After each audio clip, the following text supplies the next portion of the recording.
नमस्कार, मैं हूं आपके साथ इश्तियाक अहमद और आप देख रहे आर्य न्यूज। स्वागत है आपका उत्तराखंड के बुलेटिन में। रुक करेंगे उत्तराखंड की तमाम खबरों की तरफ। भारत के राष्ट्रपति रामनाथ कोविंद का शनिवार और रविवार को जिले का दौरा है और वहीं आपको बता दें कि राष्ट्रपति की ड्यूटी में नियुक्त पुलिस बलों को शुक्रवार को ही ब्रीफ किया गया और सुरक्षा में लगे सभी पुलिस बल को निर्धारित समय से 3 घंटे पहले ड्यूटी स्थल पहुंचने के साथ ही ड्यूटी में लापरवाही पर सख्त कार्रवाई की चेतावनी भी दी गई है। वहीं प्रभारी अधिकारी जोली ग्रांट को निर्देशित किया गया है कि वो एयरपोर्ट और उसके आसपास के क्षेत्रों में संदिग्ध व्यक्तियों की तलाश के लिए काबिन और चेकिंग करा लें और उसके आसपास स्थित ऊंचे भवनों जैसे कि संगन चेकिंग कराने के साथ ही वहां आवश्यक पुलिस बल नियुक्त करना सुनिश्चित करें। और वहीं आपको बता दें कि धर्मनगरी में 27 मार्च को राष्ट्रपति रामनाथ कोविंद आएंगे और उनकी सुरक्षा की तैयारियों का जायजा लेने के लिए शुक्रवार को अधिकारियों ने निरीक्षण भी किया और सुरक्षा के मद्देनजर कार्यक्रम स्थल से लेकर हेलीपैड तक स्नाइपर तैनात किए जाएंगे। और वहीं सादी वर्दी में भी पुलिसकर्मी हर जगह तैनात पर रहेंगे और राष्ट्रपति दिव्य प्रेम सेवा मिशन में आयोजित कार्यक्रम में प्रतिभाग करेंगे। और शुक्रवार को DM Vinay Shankar Pandey, SSP doctor Yogendra Singh Rawat ने बीएचईएल के हेलीपैड, गेस्ट हाउस और दिव्य प्रेम सेवा मिशन में पहुंचकर सुरक्षा व्यवस्थाओं का जायजा भी लिया।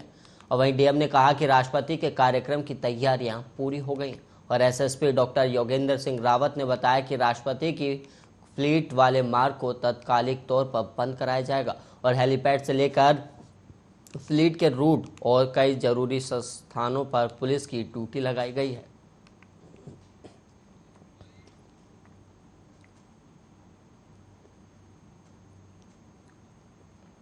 वहीं पुष्कर सिंह धामी सरकार के शपथ ग्रहण समारोह में कांग्रेस पार्टी का कोई नेता शामिल नहीं हुआ और वहीं विपक्ष की पूर्ण अनुपस्थिति पर आम लोगों के बीच कांग्रेस पार्टी की आलोचना हो रही और वहीं जवाब देने के लिए पूर्व मुख्यमंत्री हरीश रावत सामने आए और उनका कहना है कि अगर ससम्मान बुलाया जाता तो वो निश्चित रूप से समारोह में शामिल होते, लेकिन सरकार की ओर से उनके प्रोटोकॉल का ध्यान नहीं रखा गया। और इस संबंध में मुख्यमंत्री पुष्कर सिंह धामी को टैग करते हुए पूर्व मुख्यमंत्री हरीश रावत ने फेसबुक पर एक पोस्ट साझा की, जिसमें उन्होंने लिखा कि मुख्यमंत्री के शपथ ग्रहण समारोह में कांग्रेस की अनुपस्थिति को लेकर टिप्पणियां हुई हैं, जो स्वाभाविक है और शपथ ग्रहण समारोह से दूरी बनाने का हमारा कोई उद्देश्य नहीं था। उन्होंने फेसबुक पर बधाई भी दी और पूरे शपथ ग्रहण समारोह को अपने मोबाइल फोन पर देखने का जिक्र भी किया और वहीं लिखा कि उन्होंने कि जो निमंत्रण पत्र भेजा गया था उसके साथ कार पार्किंग और बैठने का स्थान तक नहीं लिखा गया था और वो भी ऐसे समय में जब देश का शीर्ष शासक वर्ग कार्यक्रम में उपस्थित था और ऐसे में अगर वो बिना पूर्व निर्धारित स्थान और बिना कार पार्किंग और प्रवेश द्वार पास के अलावा पहुंचते तो स्थिति असहज हो सकती थी। और लिखा कि उन्होंने बहुत विचार करने के बाद कार्यक्रम में नहीं जाने का फैसला किया। और हरीश रावत ने कहा कि पिछली बार ऐसा अवसर आया था तो वो गए थे और मंच पर उन्होंने मुख्यमंत्री, मंत्रियों और बीजेपी के नेताओं को बधाई भी दी थी और उनके साथ बैठे भी थे। और हरीश रावत ने आगे कहा कि मुख्यमंत्री का शपथ ग्रहण समारोह एक राज्य का महत्वपूर्ण अवसर होता है और उस अवसर पर विपक्ष के नेताओं और पूर्व मुख्यमंत्रियों को सम्मानपूर्वक बुलाया जाना चाहिए और उनको वहां जाना भी चाहिए। राजनीतिक सौहार्द की ये आवश्यकता है। और वहीं आपको बता दें कि उत्तराखंड विधानसभा चुनाव हारने के बाद से कांग्रेस नेता और पूर्व मुख्यमंत्री हरीश रावत सभी के निशाने पर है और इसके बाद से वो लगातार सोशल मीडिया पर पोस्ट साझा कर अपने दिल की बात कर रहे हैं।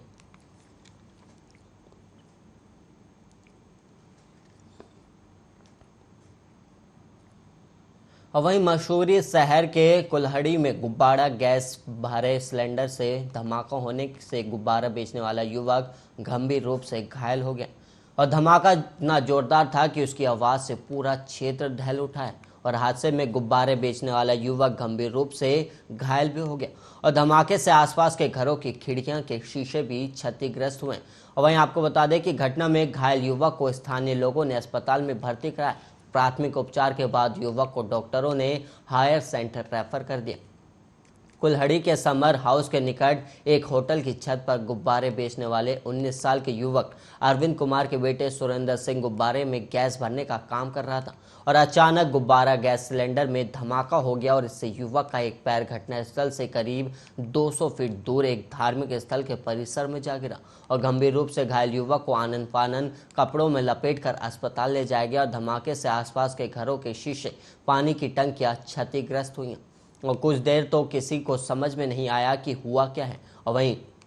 उप जिला चिकित्सालय मसूरी के सीएमएस डॉक्टर यतेंद्र सिंह ने बताया कि गुब्बारे में गैस भरने वाला सिलेंडर फटने से यह हादसा हुआ और घटनास्थल के पास मौजूद दुकानदार राजेश गोयल ने भी बताया कि वो अपनी दुकान पर थे तभी जोरदार धमाका हुआ और कुछ समझ में नहीं आया। फिर घटनास्थल पर पहुंचे तो एक युवक लहूलुहान पड़ा था और उसका एक पैर गायब था और तत्काल पुलिस को फोन भी लगाया गया लेकिन फोन नहीं लगा।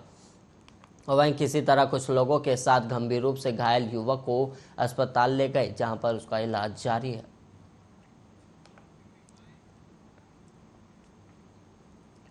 और वहीं उत्तराखंड में कोरोना मामलों में लगातार गिरावट को देखते हुए शासन ने महामारी की रोकथाम के लिए लगाई गई तमाम पाबंदियां खत्म करने का ऐलान किया है और वहीं शनिवार यानी आज से ही सभी पाबंदियां खत्म हो जाएंगी और 2 साल बाद इन पाबंदियों से प्रदेश की जनता को निजात मिलेगी और अब सिर्फ 2 गज की दूरी और मास्क का नियम ही लागू रहेगा। और शुक्रवार के मुख्य सचिव डॉक्टर एस संधू की ओर से इसके आदेश भी जारी किए गए थे और इसमें कहा गया है कि बीते 24 महीने में महामारी प्रबंधन के लिए विभिन्न तरह की क्षमताओं का विकास किया गया और इनमें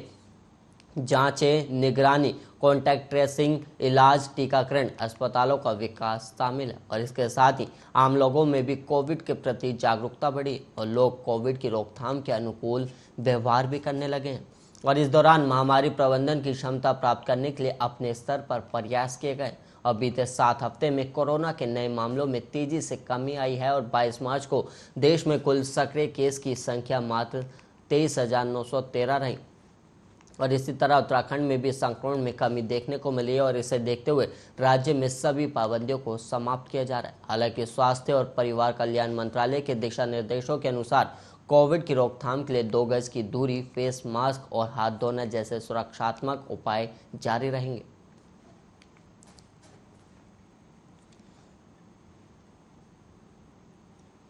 और वहीं उत्तराखंड में अचानक से बिजली संकट गहरा गया और इसके कारण राज्य में अघोषित बिजली कटौती भी शुरू हो गई है और कटौती का असर राज्य में उद्योग, ग्रामीण क्षेत्रों समेत छोटे शहरों पर पड़ रहा है और प्रतिदिन 1.5 से 6.5 घंटे तक बिजली की कटौती हो रही और बिजली की मांग अचानक बढ़ गई और 40 मिलियन यूनिट की मांग के सापेक्ष 31 मिलियन यूनिट ही बिजली उपलब्ध हो पा रही और बाजार में भी बिजली उपलब्ध नहीं हो पा रही। जो उपलब्ध भी हो रही है उसके दाम भी रिकॉर्ड 20 रुपये प्रति यूनिट तक पहुंच गए और इस समय यूजेवीएनएल से यूपीसीएल को प्रतिदिन करीब 13.5 मिलियन यूनिट बिजली मिल पा रही और जबकि डिमांड 40 मिलियन यूनिट के करीब की है और बिजली का संकट पिछले 4 दिनों से ही पैदा हुआ है। तो वहीं इस दौरान यूपीसीएल को एक दिन में 15 करोड़ तक की बिजली खरीदनी पड़ रही है और 4 दिनों में यूपीसीएल 60 करोड़ की बिजली खरीद चुका है और बिजली की मांग और उपलब्धता में यही अंतर रहने और बाजार में बिजली के रेट इसी तरह बढ़े रहने पर यूपीसीएल में आर्थिक संकट भी गहरा सकता है। उपलब्धता कम होने पर बिजली कटौती और भी बढ़ सकती है।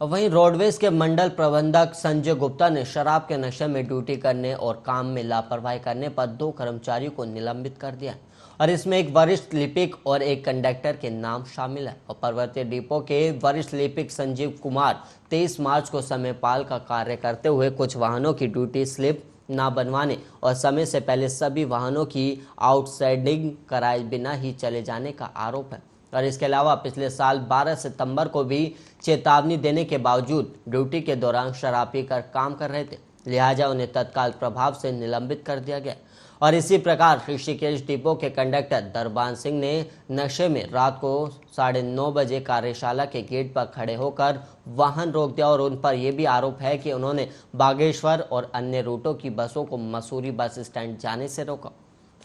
और वहीं वरिष्ठ अधिकारियों के बारे में अपशब्द भी बोले। और इस दौरान जब निगम के अधिकारियों ने फोन पर उनसे बात की तो पता चला कि वो शराब के गहरे नशे में थे और लिहाजा उन्हें तत्काल प्रभाव से निलंबित कर दिया गया। और वहीं मंडल प्रबंधक संजय गुप्ता का कहना है कि ड्यूटी के दौरान अनुशासन में न रहने वाले, काम न करने वाले और शराब का सेवन करने वाले कर्मचारियों को कतई बर्दाश्त नहीं किया जाएगा।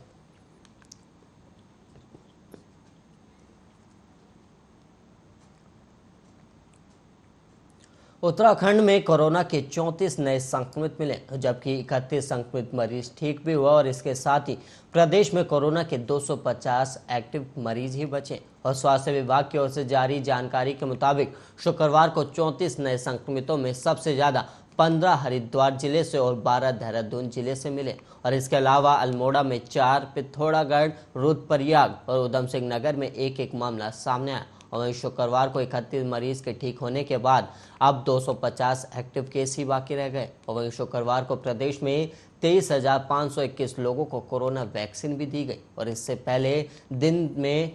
पहले दिन में प्रदेश में 24 घंटे में कोरोना के 20 नए मामले सामने आए थे, जबकि 21 मरीज ठीक हुए थे। वहीं 20 नए मामले में हरिद्वार में 10, देहरादून में 4, अल्मोड़ा में 1, नैनीताल में 1, पौड़ी में 3 और टिहरी का 1 मामला शामिल है। और वहीं प्रदेश में 26,466 लोगों को कोरोना की वैक्सीन दी गई थी।